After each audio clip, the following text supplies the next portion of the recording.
Welcome to episode 4 in our series on Rabbi Moshe Chaim Luzzatto's The Way of God, or Derech HaShem. And in this episode, which is the third chapter of the first section, the section on fundamentals, we're going to discuss some quite deep topics. We're going to discuss man and free will, the good urge within ourselves and the bad urge or evil urge within ourselves. We're going to discuss the soul. We're going to hear about the soul world, where the soul will go after we pass away from this world. We're going to discuss Techiyas HaMesim, or resurrection of the dead, the process that the physical body has to go through, and the soul, the process the soul goes through after, or how it affects the human body, a physical body. And this is rather deep but rather interesting. So let us begin. So the Ramchal begins. Number 1, we're going to discuss man's free will and his two inclinations. So the Ramchal begins. As we have discussed, man is the creature created for the purpose of cleaving to God. Only man is placed between perfection and deficiency, with the power to earn perfection. Man must earn his perfection, however, through his own free will and desire.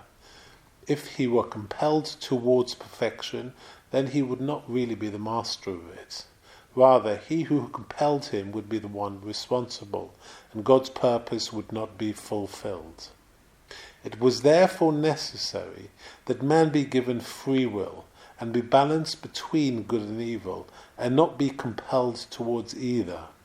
He has the power of choice, and is able to choose either side, knowingly and willingly, and possess whichever one he wishes. Man was therefore created with both a good urge, Yetzer HaTov, and an evil urge, Yetzer Hara. He has the power to incline himself in whichever direction he chooses. Number 2, in order that God's goal be best achieved, the highest wisdom decreed that man should consist of two opposites. These are his pure spiritual soul and his unenlightened physical body.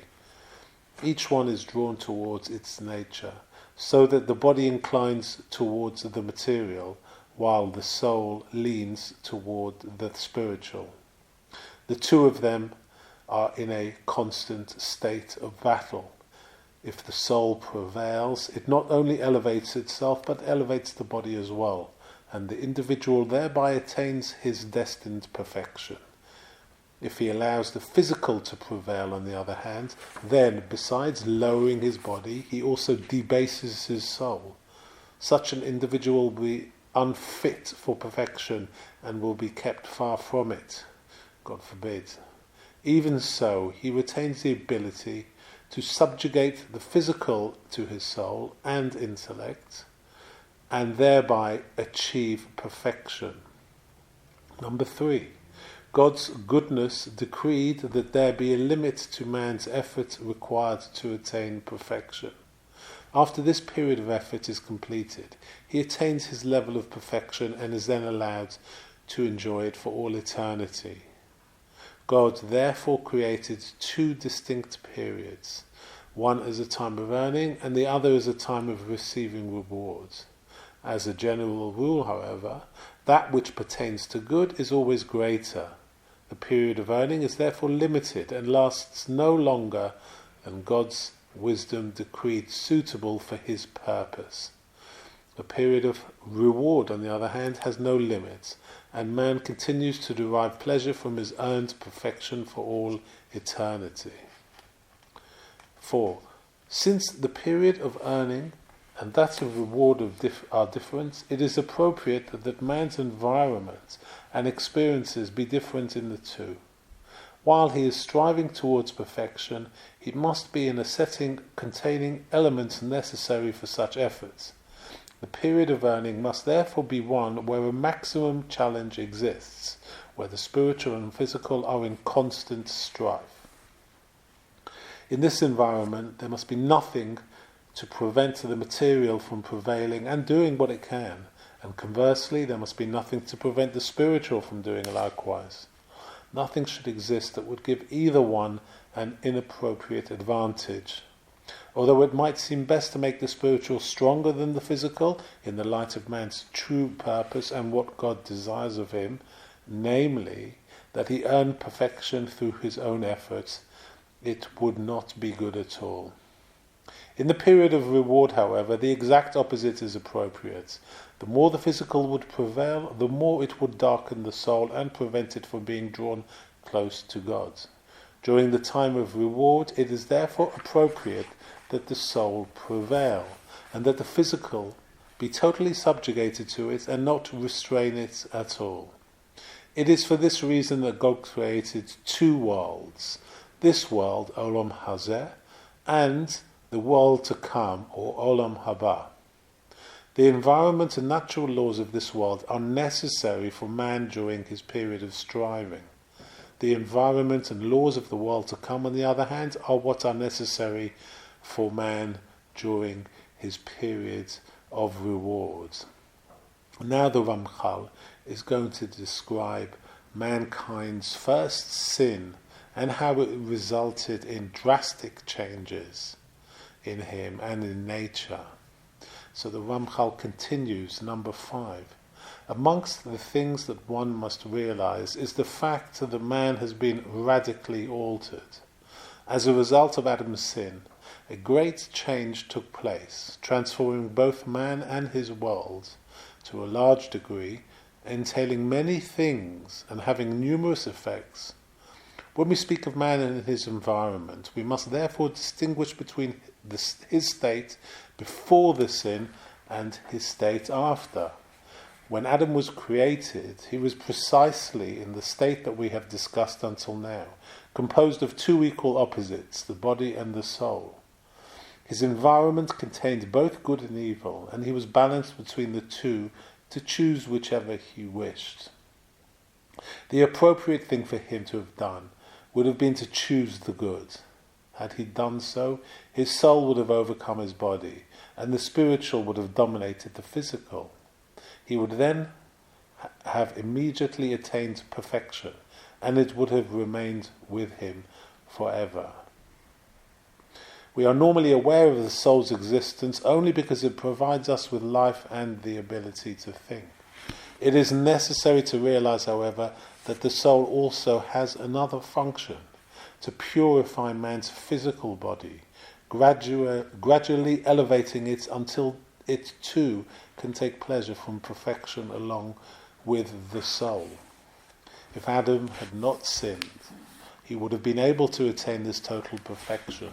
His soul would have been purified His soul would have purified his body step by step until he reached the level required to permanently partake of the everlasting bliss. When Adam sinned, however, things were greatly changed. The amount of evil that existed initially was just enough to assure that man would be in a perfect balance, allowing him to gain perfection through his own efforts. When man sinned, though, he caused evil to increase, both in himself and in all creation. As a result, it became much more difficult for him to attain the perfection that God intended for him. At first, it was very easy for man to overcome his natural faults and attain perfection. The highest wisdom had arranged things in the best and fairest manner. The only reason why evil and deficiency existed in man was to make it part of his nature, a part that he would willfully abandon in favor of good. By simply disassociating himself from deficiencies in both himself and in the world, the first man was supposed to bring out the perfection immediately. No further effort would have been necessary. When Adam sinned, however, he personally caused concealment of perfection and thus an increase of evil. Man himself was responsible for the greater amount of evil that existed in him, and it therefore became much more difficult for him to abandon it. He could no longer earn perfection as easily as when he personally bore no responsibility for his personal deficiencies. The effort required to earn perfection was therefore doubled. Man must first bring both himself and the world back to the state in which they existed before the first sin. Only then can he raise himself from that state to his destined level of perfection. Now the Ramchal is going to describe the concept of how man's body and today's world must both perish and be rebuilt anew. This is either factual or metaphysical, I think, reading this. But let's continue. So the Ramchal continues. Number 9. Besides this, justice decreed that neither man nor the world will ever be able to rise to perfection while still in their current fallen state. Because they remained in this spoiled, non-ideal condition, and evil in the meantime has increased, both must go through a stage of destruction before either can arrive at perfection. Man must therefore die, and everything else that was corrupted with him must also perish. The soul cannot purify the body until the body dies and deteriorates and a new structure is composed that the soul can enter and purify. The entire world must likewise be destroyed and cease to exist in its present form, and it must then be renewed in a new state worthy of perfection. It was therefore decreed that man should die and then be brought back to life. This is the concept of the resurrection of the dead, or Derech HaShem.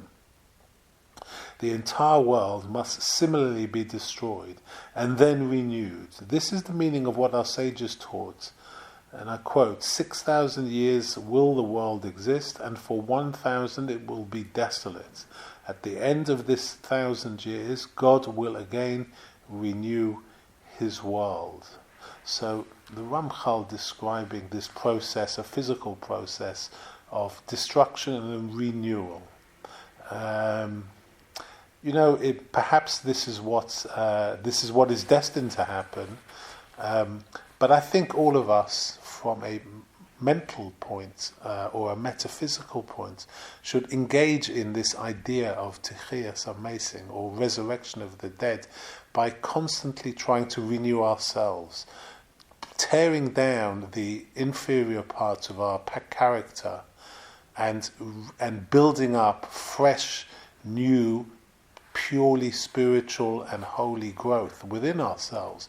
And then we can consider ourselves that we have died and become renewed again.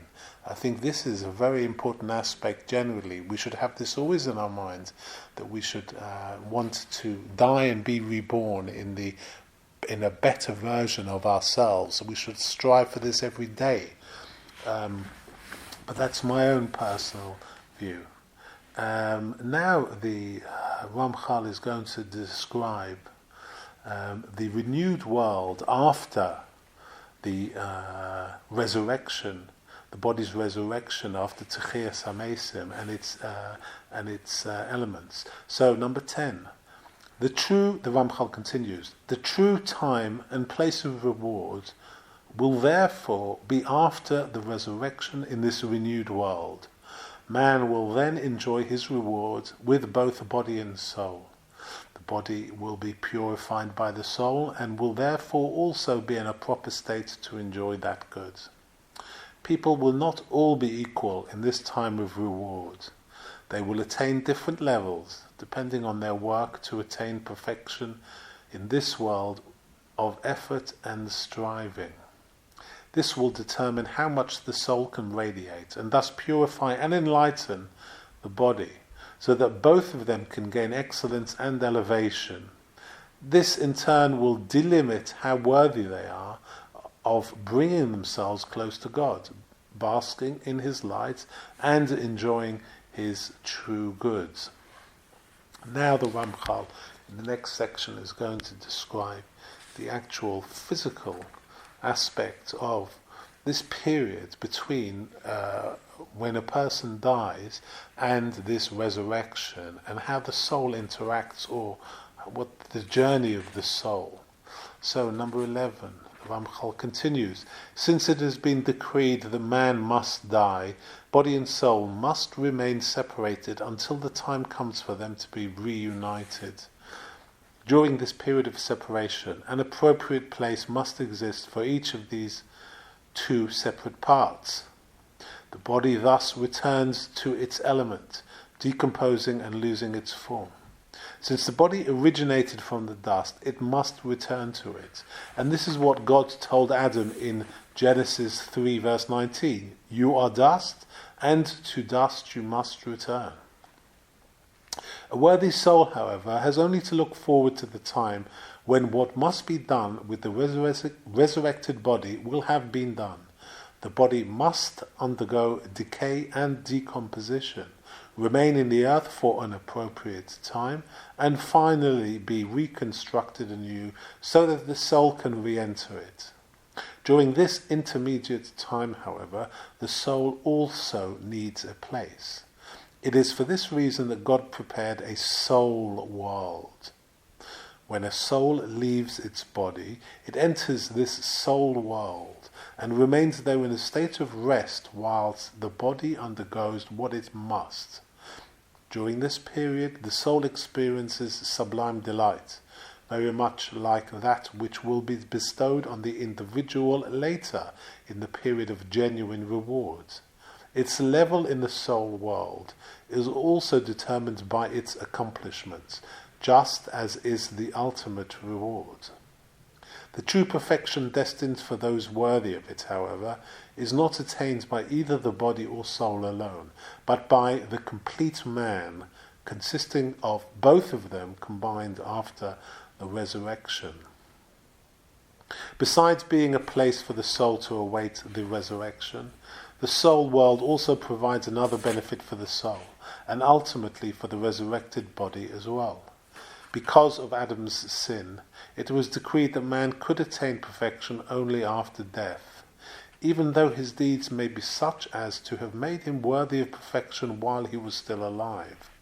For without life in this world, man would never attain perfection at all, since the only time allotted for earning perfection is in this world before death. As a result of this decree, the body must remain immersed in evil in this world, and can never completely disassociate itself from it. The soul, which is associated with the body, is therefore also darkened and dimmed. Through the good deeds that one has done, the soul might have earned in itself perfection and excellence, but this cannot be expressed. The soul cannot shine with radiance appropriate to the excellence that it actually attains, but it all remains concealed in the soul's essence until the time comes for it to be revealed. The soul, however, bears no blame whatsoever for this. It is only the nature of the body that prevents its full expression. The body, however, also suffers a great loss because of this, since during man's physical lifetime it cannot be appropriately purified by the soul. Nevertheless, the soul also loses. During man's physical lifetime it is imprisoned and cannot spread its radiance. It furthermore cannot perform its proper tasks, which is the purification of the body. If the soul were able to do this, it would also perfect itself through this very act. In purifying the body, the soul would resemble its creator in doing good and bestowing perfection on another, and this itself would further enhance the soul. The soul was furthermore created for the very purpose of purifying the body, and therefore in doing so it would be fulfilling its purpose. This, in turn, would further enhance the soul, since everything is perfected by doing what was ordained for it by God. On the other hand, every entity loses perfection as long as it is not fulfilling its purpose, and therefore the soul loses a great deal of its power during man's physical lifetime. When the soul leaves the body and enters the soul world, however, it can then radiate freely with a brightness that befits it as a result of its good deeds while associated with the body. Through both this and what it can attain in the soul world, the soul is able to regain the power that it lost while associated with the body. This, in turn, makes it more qualified for its ultimate function after the resurrection, namely the purification of the body. Even before a soul enters the body and attains perfection through its deeds, it already has a high degree of intrinsic perfection. This intrinsic perfection and brilliance is so great that it should be able to purify man's physical being to such an extent that he would no longer be considered a mortal human being. The soul, however, is held back by God's decree. Its power is obstructed and its brilliance reduced, so that it cannot do everything in its power to accomplish this. The soul thus remains imprisoned and restrained to the degree required by God's plan, and it can only act upon the body to the extent that God's wisdom allows. As the soul continues to participate in good deeds, it should likewise be able to spread out and radiate, thus purifying the body. The same decree, however, holds it back and prevents it from functioning freely until it reaches the soul world. When the soul is recombined with the body after the resurrection, however, it will no longer be bound or restricted, and will enter the body with all its brilliance and strength. The body will then experience a great enlightenment, and will not have to develop gradually as a child now does. The soul immediately shines forth and purifies it to a great degree. This does not mean, however, that the resurrected man will not be able to continue to elevate himself. The instant that the soul re-enters the body, the individual is raised to a high spiritual level, and the body experiences its initial enlightenment. At this point, the body will immediately be on a higher level than it could ever possibly attain in its first life. The degree of enlightenment will depend on the individual's good deeds in his first life, and accordingly he will be placed on an appropriate level amongst those worthy of enjoying this ultimate perfection. This level, however, is not permanent, and the complete man, both body and soul, will still be able to elevate himself in relation to the initial level upon which he is placed. And that concludes this chapter, quite a deep chapter, quite abstract concepts that are, I guess, in our future. But even though these are abstract and very esoteric and metaphysical, we must remind ourselves, like I said earlier, this will happen, but we must every day perform a sort of Techiyas HaMesim on ourselves, on our character. We must look at ourselves, deep within ourselves. We must destroy or kill the parts of us that are no good and that need to be kind of pruned from our soul. Perhaps regenerate every day a newer and better human being, so that we give ourselves and we help purify our soul, help our soul to purify our physical being, as the Ramchal says. So a very deep chapter, and I hope it wasn't too out there. But in the next episode, we're going to deal with. We're still in the fundamental section. We're going to be in chapter 4, and we're going to deal with human responsibility and actually what we're here on earth to do. So that should be very interesting.